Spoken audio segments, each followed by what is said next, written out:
Hi, good evening to all the listeners. I hope you are having a wonderful time. Welcome to the podcast Mindful Parenting to Empower Kids. I am your host, Dr. Rohit Bansal, and I am glad to have our guest speaker, Mrs. Payal Gupta. She is an educator, researcher, family therapist, certified parenting coach, and counselor. She is the founder of Healing Space Noida. She has organized a number of talk shows and podcasts, and presently she is working with many NGOs across the country, supporting many people with his expert advice. Thank you so much, ma'am, and I hope we will have an insightful conversation. Over to you. Thank you. First of all, I want to say thanks for giving your time and inviting me for this important topic.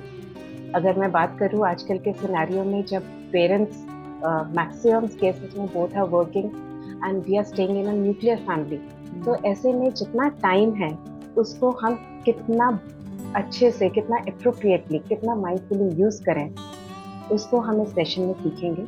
और ये important भी है, need of the our भी है, मुझे ऐसा लगता है।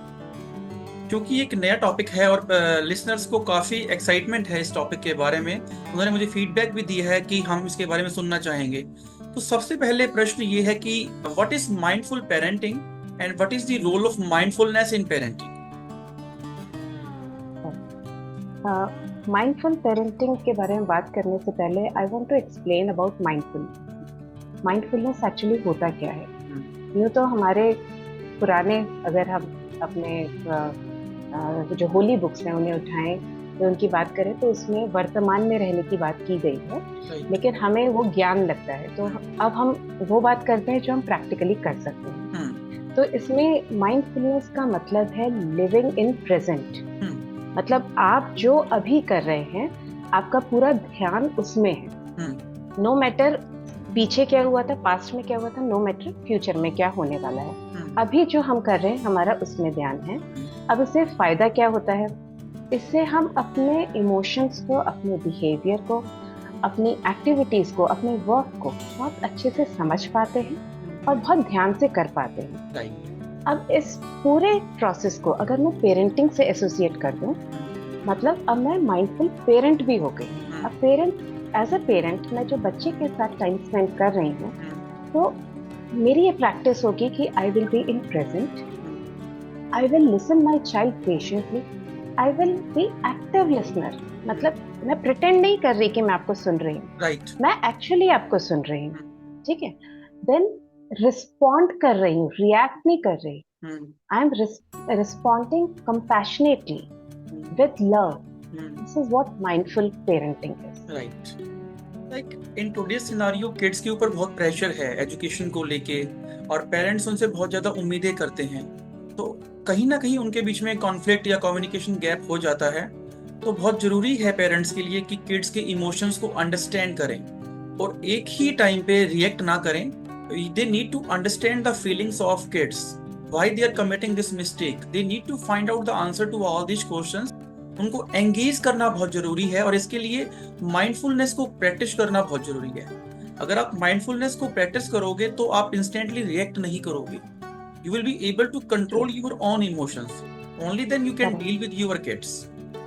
This is my observation. बिल्कुल सही कहा आपने, बिल्कुल सही आपकी ऑब्जर्वेशन। एक और इम्पोर्टेंट प्रश्न ये है कि माइंडफुल पेरेंटिंग का पेरेंट्स और किड्स दोनों के लिए क्या महत्व है? राइट।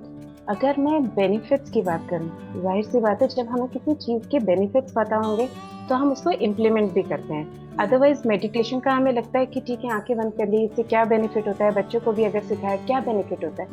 बट बहुत अच्छा क्वेश्चन है कि अगर मुझे इसके बेनिफिट्स पता होंगे तभी मैं उसे कर पाऊंगी या बच्चे कर पाएंगे। मैं एक एग्जाम्पल लेती हूँ। लेट्स से आपका ये पॉडकास्ट आज कार में जाते वक्त एक पेरेंट ने सुना, तो उन्होंने समझ लिया कि व्हाट इज माइंडफुलनेस। अभी तक उनकी प्रैक्टिस थी, जब वो घर पे आते थे वो एक फोन, मतलब जो कर रहे हैं एक्टिविटी चल रही है उनकी, है ना, वो फोन पे बातें करते करते घर पे आ रहे हैं। उनका 3-4 साल का बच्चा है। आज वो स्कूल से हाइड एंड सीक गेम सीख कर आया है। उसके अंदर बहुत एक्साइटमेंट थी कि पापा आएंगे, पापा को दिखाऊंगा। पापा आए, पापा कल की एक इम्पोर्टेंट मीटिंग के बारे में बातचीत करते हुए घर में घुसे। अब बच्चे ने एकदम से पापा को भू किया, राइट। अब पापा के हाथ से फोन गिर गया, फोन का स्क्रीन क्रैक हो गया, पापा ने उसके ऊपर शाउट किया। Do you think next time child उसी तरीके से बच्चे का वेलकम, पेरेंट का वेलकम करेगा?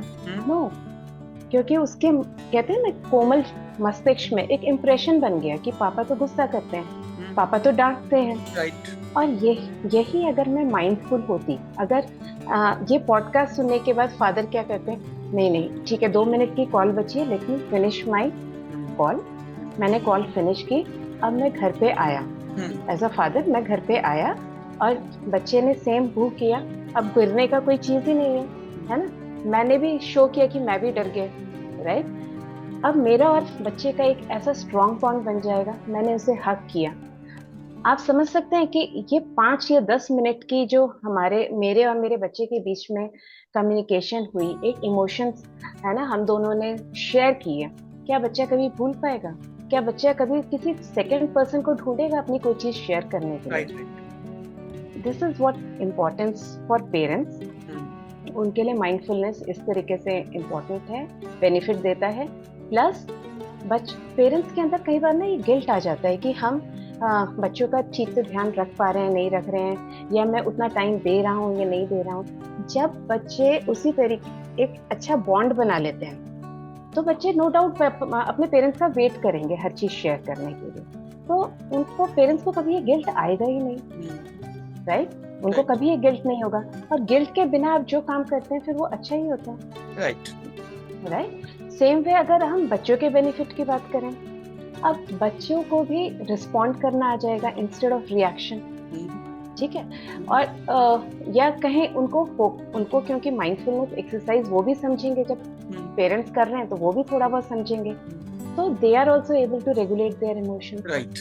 माइंडफुल पेरेंटिंग का किड्स के इमोशनल और साइकोलॉजिकल वेलबींग में क्या रोल है?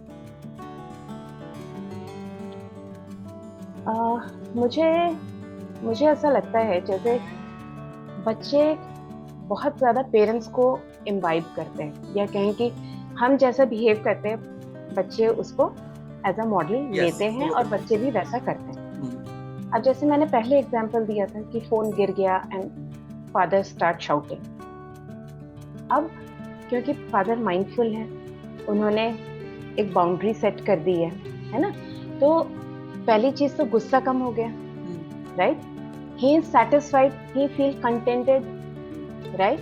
तो बच्चा भी समझने लगता है कि मतलब जब उसको प्यार मिल रहा है, अब फादर के अंदर, पेरेंट्स के अंदर कोई गिल्ट नहीं है, वो अपना प्यार दिखाने के लिए अननेसेसरी की मटेरियलिस्टिक थिंग्स नहीं लेकर आ रहे हैं, तो सर्टेनली बच्चा प्यार की भाषा समझता है इंस्टेड ऑफ प्रेजेंट की भाषा, उस राइट। सो इस तरीके से अच्छा, अब जब वो प्यार की भाषा समझता है तो वो अपने दूसरे फ्रेंड से भी कोई कंपैरिजन नहीं करेगा, उसके अंदर किसी कोई कॉम्प्लेक्स फीलिंग नहीं होगी, तो कॉम्प्लेक्स फीलिंग नहीं होगी तो अपने आप को बूस्टअप करने के लिए वो दाएं बाएं सोशल मीडिया पे भी नहीं जाएगा, राइट, है ना। एक्नॉलेजमेंट के लिए, एक्सेप्टेंस के लिए, उसको घर में ही वो प्यार, वो एक्सेप्टेंस मिल रहा है। तो I think this is the main role, जिससे कि जो बच्चे हैं वो अपने आप को एक स्ट्रॉन्ग फील करते हैं, अब उनका सेल्फ एस्टीम डेवलप होता है इससे। आपने बहुत अच्छे से समझाया कि माइंडफुल पेरेंटिंग क्या है और माइंडफुलनेस का पेरेंटिंग में क्या रोल है। अब सबसे अहम प्रश्न ये है कि ऐसी कौन कौन सी सिग्निफिकेंट माइंडफुलनेस की एक्सरसाइजेस हैं या टिप्स हैं जिनको पेरेंट्स अपने किड्स के साथ कर सकते हैं? राइट, कोशिश करनी चाहिए एज अ पेरेंट हम कुछ आर्टिफिशियल चीजें ना ऐड करें, पहले तो जो घर से ही शुरुआत करें। तो घर से जब हम शुरुआत करते हैं, लेट्स से फादर को, अब क्योंकि फादर या मदर को माइंडफुलनेस के बारे में पता चला, नाउ कैसे रहे प्रेजेंट में, आसान नहीं होता प्रेजेंट में रहना, दिमाग इधर उधर जाता है। फादर का अप्रेजल है नेक्स्ट वीक, उनको पूरे वीक इंटरव्यू की तैयारी करनी है, he is in stress mode, ठीक है, कि मेरा रिजल्ट क्या होगा, मुझे इंक्रीमेंट मिलेगा नहीं मिलेगा। अब फादर क्या करते हैं, जब स्ट्रेस आता है कि do deep breathing exercise. Deep breathing में कुछ नहीं करना, आपने अपनी आँख अपनी आईज को कामली बंद किया, एक कंफर्टेबल पोजीशन पे आप बैठे, आपने कामली अपनी सिर्फ सांसों पे फोकस करना है। आपने डीप इन किया, बस आपकी जो ब्रीथ है वो डीप होनी चाहिए, मतलब आपको फील होना चाहिए कि वो आपकी नेवल तक जा रही है। आपने डीप ब्रीथ किया, आपने ब्रीथ आउट किया। शुरुआत में आप 5 मिनट से शुरुआत करें, then 10 minutes, gradually you can increase. ठीक है, ये एक सिंपल एक्सरसाइज हो गई। दूसरा, आप के पास जब भी टाइम है, आप देख रहे हैं बच्चा भी कुछ नहीं कर रहा है, आपने हाथ पकड़े, आप पार्क में चले गए, एक नेचर के करीब आपने वॉक ली, है ना। तो उसमें कई बार पेरेंट्स का एक क्वेश्चन होता है कि बच्चों से बात क्या करें, कई बार हमें समझ ही नहीं आता। तो जब आप पार्क में है, नो डाउट आपके पास टॉपिक की कमी नहीं है। You have flowers, you have trees, you have birds, सब कुछ है। कहीं कोई गिलहरी कुछ दाना खा रही है, तो है ना, कुछ भी है, तो आप you can relate with the topic of the book also, जो भी बच्चे की एज है उस हिसाब से। और फिर बच्चों को इस तरीके से पेरेंट्स के साथ टाइम स्पेंड करना अच्छा भी लगना शुरू हो जाता है। अगर आप स्पेसिफिक प्लान करें कि नहीं नहीं मैंने वहां जाना है घूमने के लिए, because I want to spend some quality time with my kids, तो 24 घंटे में अगर आप 15-20 मिनट ऐसे निकाल लें वॉक करने के लिए, या फिर आप स्टोरी सुना रहे हैं बच्चे को, when you are narrating story, है ना, तो वो भी एक माइंडफुल एक्टिविटी है कि आप भी वहीं हैं, बच्चा भी वहीं है, और आप दोनों साथ में स्टोरी को एंजॉय कर रहे हैं, उस फीलिंग्स को, इमोशंस को समझ रहे हैं। या फिर प्लांटेशन एक्टिविटी आप दोनों साथ में कर रहे हैं, मम्मा हैं, आप हैं, या हस्बैंड भी हैं, या थोड़ी बहुत कुकिंग एक्टिविटीज आप लोग साथ में कर रहे हैं। तो इससे no matter what the gender of child is, ऐसा नहीं है कि लड़कियों ने खाना बनाना सीखना है, अब तो बॉयज को भी चाहिए, क्योंकि बाहर जा रहे हैं पढ़ने के लिए, उनको भी सीखना है। तो ये सारी एक्टिविटीज जब आप इनकलकेट करते हैं तो काम का काम हो जाता है। वो कहते हैं ना, आम के आम गुठलियों के दाम, तो काम भी हो जाता है, प्लस चाइल्ड विल अंडरस्टैंड कि किस तरीके से हम अपने आप को एंगेज कर सकते हैं, किस तरीके से ये सारी एक्टिविटीज इम्पोर्टेंट है। अगर मैं पॉइंट्स में बोलूँ तो डीप ब्रीदिंग एक्सरसाइज हो गई, देन नेचर वॉक हो गया, देन ग्रोइंग प्लांट्स, आप अपने घर पे भी प्लांट्स लगा सकते हैं, अपने टेरेस पे, बालकनीज में। जब एक फ्लावर, एक कली बनती है, देन फूल बनता है, फिर वो झड़ जाता है, देन एक लाइफ साइकिल बच्चा अपने आप सीख जाता है। आपको चैप्टर लर्न कराने की जरूरत नहीं है, बच्चा अपने आप लाइफ साइकिल सीख गया। वहां पर एक बर्ड आती है, वो फ्लावर से नेक्टर सक करती है। So child will feel himself or herself close to the nature. This is also mindful activity. आप अपने घर में एक काम स्पेस क्रिएट कर सकते हैं, जहाँ पे बैठ के आप ये एक्सरसाइज करें, आप अपने बच्चे को भी वहाँ बैठाएं, तो उस जगह की वाइब्रेशंस जो होंगी, सर्टेनली वो एक काम वाइब्रेशंस होंगी। तो ये शुरुआत हम इन छोटी छोटी एक्टिविटीज से कर सकते हैं, नो डाउट। देन सर्टेनली अपने आप क्रिएटिविटी डेवलप होती है। राइट। एक और प्रश्न मेरे अभी माइंड में आया है कि माइंडफुलनेस को पेरेंटिंग में इनकलकेट करते हुए क्या मेन बैरियर्स आते हैं और उनको हम कैसे ओवरकम कर सकते हैं? राइट, क्योंकि बात करना बहुत आसान होता है, और जब तक हम उसको इम्प्लीमेंट ना करें उसका कोई फायदा नहीं है। और सबसे बड़ा इसका चैलेंज आता है टाइम मैनेजमेंट, क्योंकि जैसा मैंने कहा कि हस्बैंड वाइफ दोनों वर्किंग है। अब उनके पास एक छोटा स्पैन ऑफ वर्क टाइम है, जिसमें उन्हें अपने बाकी चीज़ों को भी देखना है, देन अपने बच्चे को भी देखना है। अगर मैं उसको प्रॉपर हैंडल कर पाती हूँ, या फिर जब मैं बच्चे के साथ हूँ, है ना, तब मैं उसको कितना ध्यान से सुन रही हूँ, जब एक्टिव लिसनिंग जिसे हम कहते हैं। आपने देखा होगा, छोटा बच्चा होता है 4 या 5 महीने का, हम उससे जब बात करते हैं तो हमारा ना आई कांटेक्ट होता है, हम आईज टू आईज बात करते हैं, है ना, या फिर हम उसी की फ्रीक्वेंसी में बात करते हैं। वो जिस टोन में बोलेगा, हम अपना टोन उससे मैनेज करने की कोशिश करेंगे। तो ये सारी चीज़ें जब बच्चा थोड़ा थोड़ा बड़ा होना शुरू हो जाता है, हम भूल जाते हैं, लेकिन ये सारी चीज़ें आगे तक जाती हैं। अब अगर बच्चा आपके साथ बातें करने आया है और आई एम सेइंग कि हाँ ठीक है बोलो, मैं I am working on my laptop and I am saying कि हाँ बोलो आप, इट्स नॉट लिसनिंग एक्चुअली। आपने तो बस एक खाना पूर्ति कर दी, उसने कुछ बताया, नेक्स्ट टाइम बच्चे को लगेगा nobody is there to listen me, है ना, वो एक बॉन्ड तो बना ही नहीं। यही अगर आपने उसे ध्यान से देखा होता, आई टू आई कांटेक्ट किया होता, उससे सुना होता, उसकी बॉडी लैंग्वेज, क्योंकि कई बार बच्चे बोल कुछ रहे हैं लेकिन उनकी बॉडी लैंग्वेज कुछ और है, राइट, आपने वो समझा होता, तो then you will be in position कि हाँ अब मुझे समझ आ रहा है बच्चा कह क्या रहा था, राइट। पहली चीज हो गई टाइम कंस्ट्रेंट है, दूसरा हो गया एक्टिव लिसनिंग, तीसरा हो गया पेरेंट्स, जो चैलेंज आता है वो है पेरेंट्स की अपनी हेल्थ, राइट। अगर पेरेंट्स की अपनी हेल्थ ठीक नहीं है तो वो कैसे मैनेज करेंगे, मतलब उनको तो लगेगा कि जो ज़रूरी के काम है एटलीस्ट वही हो जाए, ये सारी चीज़ें तो ठीक है देखते हैं, राइट। सो पेरेंट्स की हेल्थ भी बहुत बड़ा चैलेंज है। फोर्थ चीज़ हो गई, जब सपोज छोटा बेबी फैमिली में आया है तो अब पेरेंट्स के पास और टाइम कंस्ट्रेंट हो गया। हाँ जी, ये चैलेंजेस हैं, लेकिन उसका एक कोपिंग मैकेनिज्म भी होता है। कोपिंग मैकेनिज्म है कि मैंने उसके लिए कुछ बाउंड्रीज सेट कर दी। फॉर एग्जाम्पल, जैसे मैंने आपको एग्जाम्पल दिया कि मैं एंटर होती हूँ या होता हूँ, उस दौरान मुझे शुरू के 15 मिनट अपने बच्चे के साथ एंगेज होना। क्या हम सब ने खाना जब हम खाते हैं, जो हमारा डिनर टाइम है, उसमें हम सब साथ बैठ के डिनर करेंगे। फर्स्ट विल डू डिनर, और डिनर के बीच में कोई टीवी नहीं होगा, कोई स्क्रीन टाइम नहीं होगा, कोई कॉल अगर आ रही है तो दैट इज नॉट इम्पॉर्टेंट, हमने सबने साथ में बैठ के खाना खाना है। वो एक टाइम हो गया जिसमें आप आराम से सब एक दूसरे से बातें कर रहे हैं, आराम से खाना भी एंजॉय कर रहे हैं। देन आप सेल्फ केयर की, मतलब पेरेंट्स अपने सेल्फ केयर का भी ध्यान करें।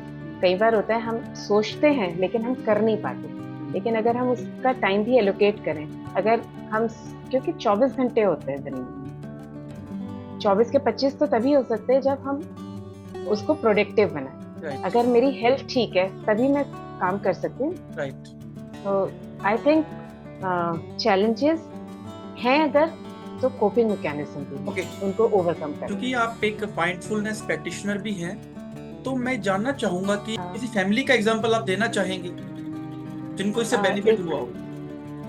मैंने एक वर्कशॉप ली थी, पेरेंट मैनेजमेंट ट्रेनिंग, तो उस दौरान एक पेरेंट कपल मेरे पास आए थे। तो उनका प्रॉब्लम क्या था, उनके 2 बच्चे, दोनों बेटियां, और दोनों में 5 इयर्स का गैप था। अब बड़ी बच्ची क्या था कि बहुत इंटेलिजेंट और बहुत प्रिटी और बहुत एक्टिव थी, छोटी वाली एज कंपेयर टू कम थी। तो सारे रिलेटिव्स जो अड़ोसी पड़ोसी हैं, सब दोनों का बहुत ज्यादा कंपैरिजन करते थे। तो उसमें कहीं ना कहीं छोटी बच्ची जो करती थी, उसने वो सब एक्टिविटीज भी बंद कर दी। उसको ऐसा लगता था मैं कुछ भी कर लूं, तारीफ तो बड़ी की होनी है। ये उनकी प्रॉब्लम थी, ठीक है।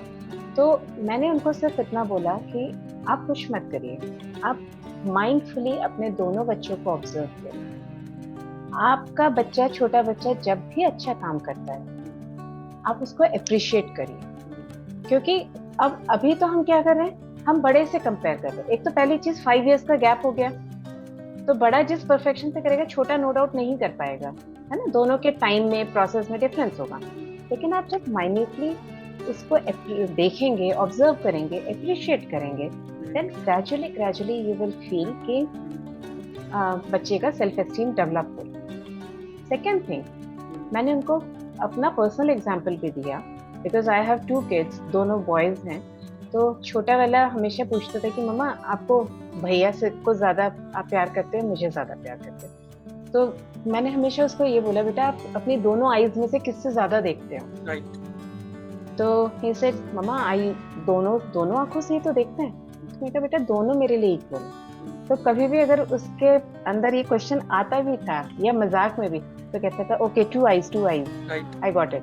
तो same way I given this example to her कि ऐसा नहीं है कि हम बच्चों के बीच में जो डिफरेंसेस हैं उन्हें दूर नहीं कर सकते। Through mindful parenting we will get many opportunities when you will feel, क्योंकि हर बच्चा अलग होता है। अगर एक बच्चे की राइटिंग अच्छी है तो हो सकता है दूसरे बच्चे के अंदर सिंगिंग टैलेंट हो। एक बच्चा अगर बहुत ज्यादा school performance, education wise school performance बहुत अच्छी करता है, तो दूसरा बच्चा हो सकता है वो बहुत केयरिंग हो। मतलब I am just giving an example. अगर आप उन्हें माइंडफुली ऑब्जर्व करोगे तभी तो आप छोटे बच्चे की क्वालिटीज देखोगे ना, अदरवाइज तो आप देख ही नहीं पाओगे, आप ओवरशैडो कर दोगे, बच्चा हीन भावना में आ जाएगा। सो फिर after 2-3 months they have given me the feedback कि ma'am after doing this we got the benefit, और हम कर भी रहे हैं, और मतलब इसको अभी कंटिन्यू कर ही रहे हैं। ओके, आप हमारे लिसनर्स को कोई ऐसी बुक या ऑनलाइन रिसोर्स बताना चाहेंगे जिसके जरिए वो माइंडफुल पेरेंटिंग के बारे में और ज्यादा नॉलेज गेन कर सकें? माइंडफुल पेरेंटिंग से पहले मैं कहना चाहूंगी कि माइंडफुलनेस के बारे में समझें। ओके। एंड माइंडफुलनेस जब आप समझ जाओगे, प्रेजेंट में रहना सीख जाओगे, देन हम उसको पेरेंटिंग के साथ एसोसिएट करेंगे।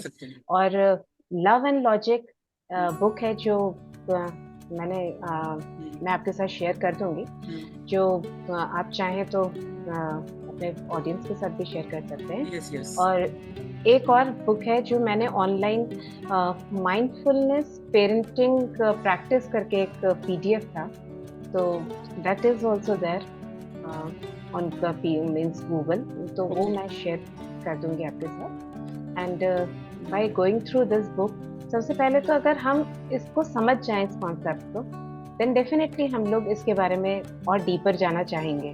तो ये बुक्स आपको हेल्प करेंगी ना।